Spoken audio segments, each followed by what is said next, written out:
Healthy tasty recipe అయిన brown rice dosa రెసిపీని మీతో షేర్ చేసుకుంటున్నాను. నమస్తే, నేను Harinmani. Welcome back to my channel Harinmani's kitchen. దోశకు కావాల్సిన పదార్థాలు: బ్రౌన్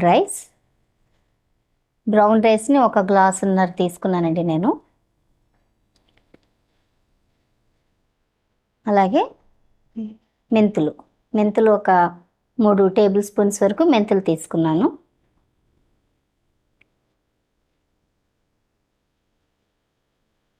నెక్స్ట్ ఐటమ్ వచ్చి సగ్గుబియ్యం ఒక 4 టేబుల్ స్పూన్స్ వరకు తీసుకున్నాను.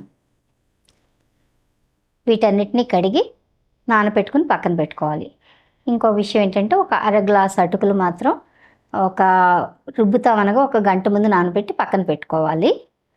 ఇప్పుడు మిక్సీ జార్లో బియ్యం, మెంతులు, సగ్గుబియ్యం, అటుకులు వేసి మెత్తగా పేస్ట్ చేసుకోవాలి.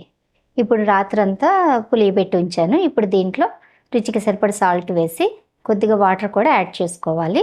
మన దోశ బ్యాటర్ ఎలా రావాలో అలా వేసుకోవాలి. ఇప్పుడు ప్యాన్ వేడెక్కిన తర్వాత దోశ వేస్తున్నానండి.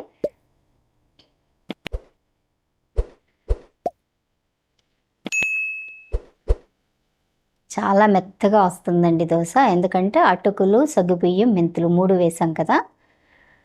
అలాగే ఇప్పుడు దీని మీద ఉల్లిపాయ ముక్కలు, పచ్చిమిర్చి, క్యారెట్తో నేను గార్నిష్ చేస్తున్నాను దోశని. చాలా టేస్టీగా ఉంటుందండి బ్రౌన్ రైస్ దోశ. మనం డైటింగ్ చేసేవాళ్ళు దోశ తినాలంటే కాస్త భయపడుతున్నాం కదా, బ్రౌన్ రైస్ దోశ ఆప్షనల్గా పెట్టుకోవచ్చు. చూసారుగా, ఎంతో హెల్దీ టేస్టీ అయిన బ్రౌన్ రైస్ దోశ రెసిపీ మీకు నచ్చినట్లయితే మీ ఇంట్లో కూడా ట్రై చేయండి. ఎలా ఉందో కామెంట్ చేయండి, నచ్చితే లైక్ చేయండి, అలాగే నా వీడియోని షేర్ చేయండి. మరిన్ని రుచికరమైన వంటల కోసం నా ఛానల్ సబ్స్క్రైబ్ చేసుకుని నోటిఫికేషన్స్ ఆన్లో ఉంచుకోండి. Thanks for watching.